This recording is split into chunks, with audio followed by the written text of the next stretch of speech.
ഇന്നലെ വൈകുന്നേരം 3 മണിക്ക് ഉണ്ടായ ഒരു ദാരുണമായ സംഭവം നമ്മൾ ശ്രദ്ധിക്കേണ്ടതാണ്. ഒരു 46 വയസ്സുകാരിയായ വീട്ടമ്മ ആശ ബെന്നി, അതായത് ബെന്നി എന്ന് പറയുന്ന ആളുടെ ഭാര്യയാണ്. അവർക്ക് 2 മക്കളുമുണ്ട്. അവർ ഇന്നലെ പുഴയിൽ ചാടി ആത്മഹത്യ ചെയ്തു. ഈ ആശ ബെന്നി കോട്ടുപള്ളി എന്ന് പറയുന്ന സ്ഥലത്താണ്. അവിടെ കോട്ടുപള്ളിയിൽ സൗത്ത് റേഷൻ കടയ്ക്ക് സമീപമുള്ള പുളിക്കത്തറ വീട്ടിൽ ആണ് ബെന്നിയും ആശ ബെന്നിയും താമസിച്ചുകൊണ്ടിരുന്നത്, മക്കളും.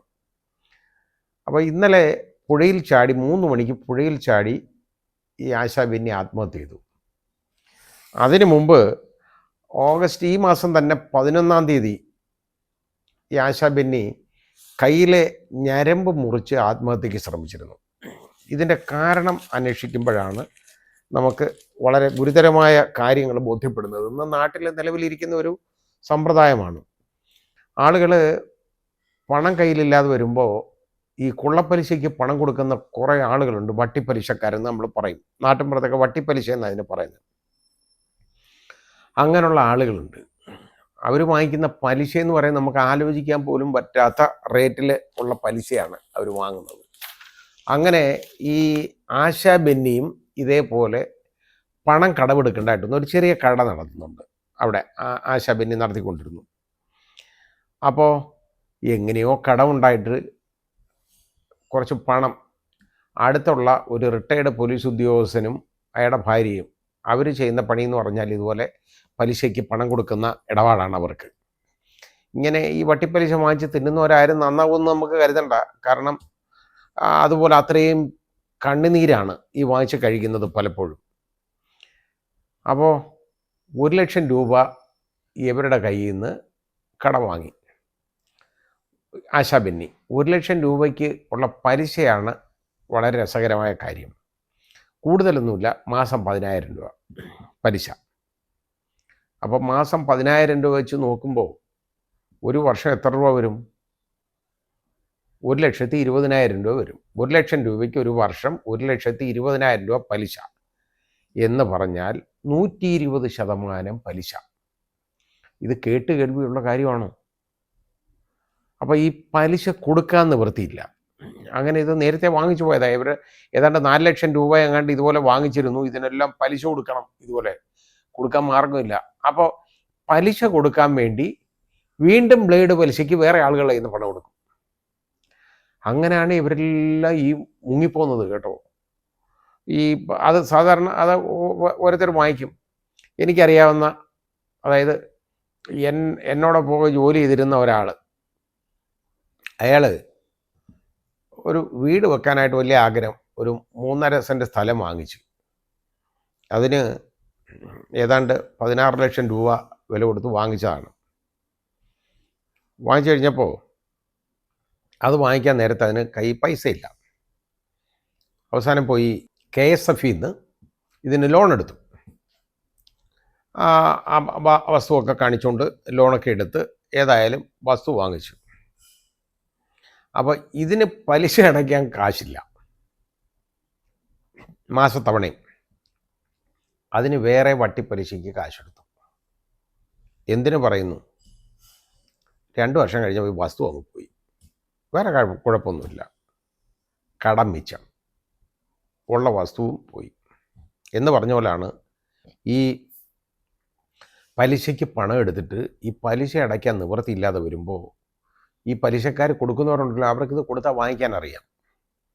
അവരാ വീട്ടിൽ കയറി ഇറങ്ങും. വലിയ പ്രശ്നമായി. അങ്ങനെ ബെന്നി പറയുന്നത് ബെന്നിക്ക് കടമൊന്നും അറിഞ്ഞൂടായിരുന്നു, ഇത്രയും കടമുള്ളത് അറിയാൻ വയ്യായിരുന്നു എന്നാ പറയുന്നത്. എന്തായാലും ശരി, അത് ശരിയോ തെറ്റോ എന്നുള്ളത് അവിടെ ഇരിക്കട്ടെ. അത് ഭർത്താവിന് ഇത് അറിയാൻ വയ്യായിരുന്നു എന്ന് പറഞ്ഞാൽ വിശ്വസിക്കാൻ നമുക്ക് കുറച്ച് ബുദ്ധിമുട്ട് വരും. പക്ഷേ അതല്ലല്ലോ ഇവിടുത്തെ പ്രശ്നം.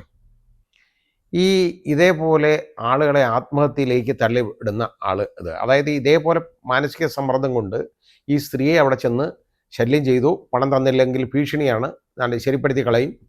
പോരെങ്കിൽ റിട്ടയർഡ് പോലീസുകാരനും കൂടെ ഉദ്യോഗസ്ഥനോടല്ലേ, അങ്ങനെ ശരി ചെയ്ത് കളയും, ഇങ്ങനെ ചെയ്ത് കളയും, മൂക്കടിച്ച് കളയും, ഇതെല്ലാം പറഞ്ഞ് അവരെ പേടിപ്പിക്കും.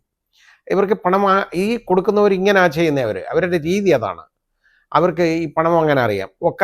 പറ്റാത്ത സമയത്തൊക്കെ വീട്ടിൽ ചെന്ന് കയറും. ഇതൊരു ചെറുപ്പക്കാരി സ്ത്രീയാണ്. അവർക്ക് അവസാനം നിവൃത്തിയില്ല. അങ്ങനെ വന്നപ്പോഴാണ് ഈ ഓഗസ്റ്റ് 11 ഇതുപോലെ കൈയുടെ ഞരമ്പ് മുറിച്ച് ആത്മഹത്യക്ക് ശ്രമിച്ചത്. അങ്ങനെ ആശുപത്രിയിൽ കൊണ്ടുപോയി. അന്നാണ് ഈ ബെന്നി അറിയുന്നത് ഈ പണം, എന്നാ ബെന്നി പറയുന്നത് ഇതുപോലെ പണം കൊടുക്കാനുണ്ട് എന്നുള്ള വിവരം അറിയുന്നതെന്ന് പറയുന്നു. പക്ഷേ നേരത്തെ മുതൽ ഇതിൻ്റെ ഡിമാൻഡ് ചെയ്യുകയും പിന്നെ ഇത് വന്ന് പണം വാങ്ങിച്ചുകൊണ്ട് പോവുകയും അതുപോലെ കൊണ്ട് കൊടുക്കുകയും പലിശ കൊടുക്കുകയൊക്കെ ചെയ്യുന്ന അറിഞ്ഞില്ല എന്ന് പറയാൻ നമുക്ക് അത്രയും വിശ്വസിക്കാൻ ബുദ്ധിമുട്ടുണ്ട്. എന്നാലും പോട്ടെ. അവസാനം ഇത് പോലീസ് കേസായി കഴിഞ്ഞപ്പോൾ അവിടെ ചെന്ന് സ്റ്റേഷനിൽ പരാതി കൊടുത്തു, ഇങ്ങനെ ഇവരൊന്ന് ശല്യം ചെയ്യുന്നു. അത് കുറച്ച് അവസാനം പറഞ്ഞു മേലാൽ അവിടെ കയറി ശല്യം ചെയ്യരുത് എന്നൊക്കെ പറഞ്ഞ് ഈ റിട്ടയർഡ് പോലീസുകാരനും ഒക്കെ താക്കീതൊക്കെ കൊടുത്ത് വിട്ടു എന്ന് പറയുന്നത് കേട്ടു. എന്നാലും അവരത് നിർത്തത്തൊന്നുമില്ല. അവർക്ക് കൊടുത്ത പൈസ വാങ്ങിച്ചേ അവരടങ്ങും. പലിശ വാങ്ങിച്ച് ഇങ്ങനെ തിന്നുകൊണ്ടിരിക്കുകയല്ലേ, അപ്പോൾ പലിശ വേണം. അവസാനം കൊടുക്കാൻ നിവർത്തിയില്ല അവരുടെ കയ്യിൽ. അങ്ങനെ വന്നപ്പോഴാണ് ആ സഹോദരി ഒരൊറ്റ മാർഗം കണ്ടുപിടിച്ചു, ഇതങ്ങ് ചാടി ചത്തേക്കാമെന്ന് വിചാരിച്ചു. അത് പുഴയിൽ ചാടി ആത്മഹത്യ ചെയ്തു. പക്ഷെ ഒന്ന് ആലോചിച്ച് നോക്കിക്കോളൂ, ഈ ഭർത്താവ് അയാൾ ഭാര്യയില്ലാത്തവനായിട്ട് മാറി. ഈ 2 മക്കൾക്ക് അവരുടെ അമ്മ നഷ്ടപ്പെടുകയാണ്. ഈ പിള്ളേരെന്തായാലും അവരുടെ പ്രായം എനിക്കറിയില്ല, എന്നാലും ചെറിയ കുഞ്ഞുങ്ങളായിരിക്കും. ഒരാൺകുട്ടി ഒരു പെൺകുട്ടിയാണ്. കാരണം 46 വയസ്സല്ല ഉള്ളു ഈ സ്ത്രീക്ക്. എന്നാലും ഒരുപാട് പ്രായം ഈ കുഞ്ഞുങ്ങൾക്ക് കാണത്തില്ല. എന്തായാലും ശരി, ഒരു കമവര പ്രായക്കാരൊക്കെ ആയിരിക്കും ഈ മക്കൾ. അവർക്ക് അവരുടെ അമ്മ നഷ്ടപ്പെടുകയാണ്. ആ കുടുംബം ആകെ താളം തെറ്റിയില്ലേ. അപ്പം നമ്മളിവിടെ ചിന്തിക്കേണ്ട കാര്യം എന്താണെന്നറിയോ? ഈ മാസം വർഷം 120 രൂപ ശതമാനം പലിശ വാങ്ങുന്നവന്മാരെ ഇങ്ങനെ വാങ്ങാൻ എവിടെങ്കിലും ആർക്കെങ്കിലും അനുവാദം കൊടുക്കാൻ പറ്റുമോ? ഒരിക്കലും ഒക്കത്തില്ല. ബാങ്കിലൊക്കെ ആണെങ്കിൽ എത്രയോ റേറ്റ് കുറവാണ്. പിന്നെ ബാങ്കിൽ നിന്ന് പാവങ്ങൾക്കാർക്കും എളുപ്പമൊന്നുമല്ല ഒരു ലോണൊക്കെ എടുക്കാൻ. ഇത് ബാങ്ക് ലോൺ വാങ്ങിക്കുന്നതിന് പകരമാണ് എളുപ്പം ഇത് പൈസ കൊണ്ടിരിക്കുകയല്ലേ, യാതൊരു നടപടിക്രമവും അങ്ങോട്ട് ചെന്ന് കഴിഞ്ഞാൽ കാശ് അപ്പോഴേ എടുത്തു തരും. പക്ഷേ അതിൻ്റെ കൂടെ കത്തിയും കൂടെ വരും. അതാണ് നമ്മൾ മനസ്സിലാക്കേണ്ടത്. ഇത് നമ്മുടെ രമേശ് ചെന്നിത്തല ആഭ്യന്തര വകുപ്പ് മന്ത്രിയായിട്ടിരിക്കുന്ന സമയത്ത് ഓപ്പറേഷൻ കുബേര എന്ന് പറയുന്ന ഒരു പരിപാടി നടത്തിയെന്ന് പറഞ്ഞു കഴിഞ്ഞാൽ ഇതുപോലുള്ള വട്ടിപ്പലിശക്കാർ, കൊള്ളപ്പലിശക്കാരെ, ബ്ലേഡുകാരെ എല്ലാം പിടിക്കുന്ന ഒരു സിറ്റുവേഷൻ വന്നു. അത് വന്നപ്പോഴത്തേക്കുണ്ടല്ലോ ഒരു വലിയ കൊള്ളൊക്കെ ഉണ്ടാക്കിയ ഒരു സംഭവം തന്നെ ആയിരുന്നു അത്. ഒരുപാട് വട്ടിപ്പലിശക്കാർ ശരിക്ക് ഇഷ്ടമാതിരി കാണുന്നവരെല്ലാം ചെക്കും ഈ സ്റ്റാമ്പ് പേപ്പറും. എൻ്റെ മുമ്പിലൊക്കെ എത്ര പേരാ ജാമ്യത്തിന് വന്നിട്ടുണ്ടെന്നുള്ളതെന്നറിയാം. അത് ഞാൻ ഹൈക്കോടതിയിലുള്ള സമയത്ത് ഇത് ഒക്കെ വാങ്ങിച്ചു വെച്ചുകൊണ്ട് അവർക്ക് അങ്ങ് പൈസ കൊടുത്തിട്ട് ഈ പലിശ കൊടുക്കാൻ ഒരു മാർഗമില്ലാതെ വരും എന്നുടനെ ഈ ചെക്ക് കൊണ്ടുവന്ന് കോടതി പ്രസൻറ്റ് ചെയ്യും. ചെക്ക് കേസാവും. അങ്ങനെ ഈ പലിശ കൊടുക്കുന്നവന്മാർക്കൊക്കെ ഉണ്ടല്ലോ 100-150 കേസുള്ളവന്മാരുണ്ട്. കേസാണ് അവരുടെ മുതൽ. അതിന് അവർക്ക് സ്ഥിരം വക്കീലന്മാരും ഉണ്ട്. ഇതൊക്കെ നടത്തും. അവസാനം കുറേ എണ്ണത്തിനെ പിടിച്ച് ജയിലിടും, കുറേ എങ്ങനെയെങ്കിലുമൊക്കെ പേടിപ്പിച്ച് കൊടുക്കും.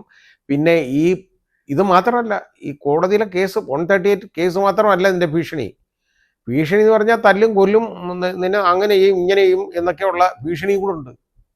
വലിയ ബന്ധപ്പാടാണ് അത്. ഓപ്പറേഷൻ കുബേര വളരെ ഒരു നല്ലൊരു കാര്യമായിട്ട് മാറി. ഒരുപാട് പേർക്ക് തുണയായിട്ട് മാറി പാവങ്ങൾക്ക്, ഇതേപോലെ ഈ പലിശക്കാരുടെ കയ്യിൽ നിന്ന് രക്ഷപ്പെടാൻ. അങ്ങനെ ഒരുപാട് പേര് അതിൽ അന്ന് രക്ഷപ്പെട്ടു. പക്ഷേ കാലങ്ങളൊക്കെ കഴിഞ്ഞപ്പോൾ ഓപ്പറേഷൻ കുബേരയൊന്നും ഇപ്പോൾ ഇല്ല. ഇപ്പോൾ ഏത് വിധത്തിൽ പണം ഉണ്ടാക്കുന്നതൊക്കെ ഉണ്ടായിക്കോ.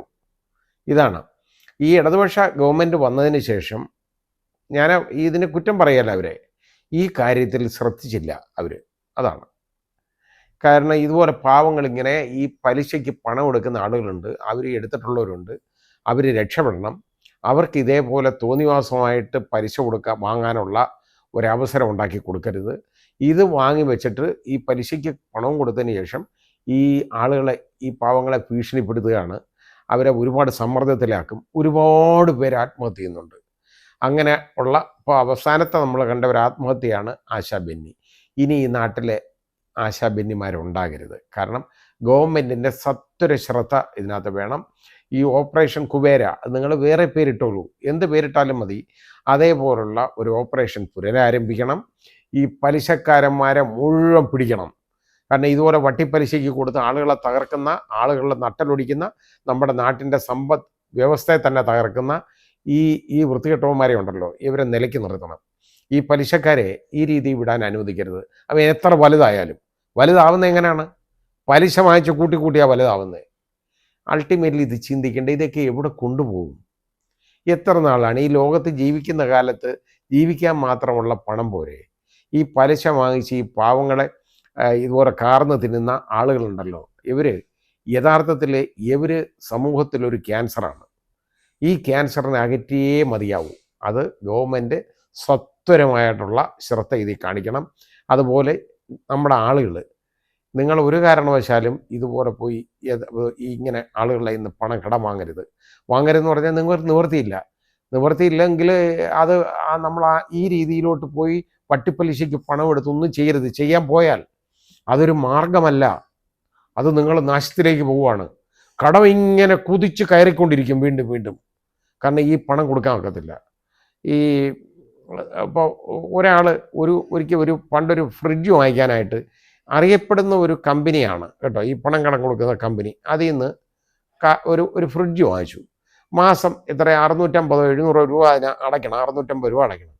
ആദ്യത്തെ തവണ അത് ബാങ്കിൽ അടച്ചാൽ മതി, അവർ വിഡ്രോ ചെയ്തോളും എന്ന് പറഞ്ഞു. ഇയാൾ പൈസ അടച്ചു, അവർ വിഡ്രോ ചെയ്തില്ല. അതിനുശേഷം എന്താണെന്നറിയോ, അവർ വിഡ്രോ ചെയ്യാതിരുന്ന ഒറ്റ കാരണം കൊണ്ട് ഇയാൾ അടുത്ത മാസം മുതൽ ഡയറക്റ്റ്, എന്നിട്ട് ഈ കാശുണ്ടല്ലോ എടുത്തവർക്ക് കൊടുത്തു, അതങ്ങ് വാങ്ങിച്ചതിന് ശേഷം പിന്നെ അടുത്ത മാസം മുതൽ കൊടുത്തുകൊണ്ട് ഇരുന്ന് കറക്റ്റ് അടച്ച് തീർന്ന് അവസാനം ചോദിക്കുക, ആദ്യത്തെ ആ ഇൻസ്റ്റാൾമെൻറ്റ് മുടങ്ങി, അതുകൊണ്ട് അതുകൂടെ കൊടുക്കണമെന്ന്. വീണ്ടും ഒന്നുകൂടെ കൊടുക്കുന്നില്ല. കഴിഞ്ഞ 4 വർഷമായിട്ട് അയാളെ നിരന്തരം വിളിച്ചുകൊണ്ടിരിക്കുകയാണ് ഓരോ നമ്പറിൽ നിന്ന്. ആ കമ്പനിയുടെ പേര് ഞാൻ പറയുന്നില്ല. അത് ദൂരെ നിന്നൊക്കെ ഈ കോൾ വരുന്നത്, വിളിച്ചുകൊണ്ടിരിക്കുകയാണ്. ഒരു നമ്പർ ബ്ലോക്ക് ചെയ്താൽ അടുത്ത നമ്പറിൽ നിന്ന് വിളിക്കും. അത് ആ പൈസ തരാനുള്ളത് നിങ്ങളെന്താ പൈസ തരാത്തത് എന്ന് ചോദിച്ചുകൊണ്ടിരിക്കും. എന്നിട്ട് റിപ്പോർട്ട് ചെയ്ത് അയാളുടെ സിബിൽ സ്കോർ മുഴുവൻ താഴ്ന്നു പോയി. കാര്യം പണം കൊടുക്കാനുണ്ടെന്നാണ്, ഇല്ലാത്ത കാര്യമാണ്, കൊടുക്കാനില്ല. പക്ഷേ ഇതാണ് വട്ടിപ്പലിശ, മനസ്സിലാക്കണം.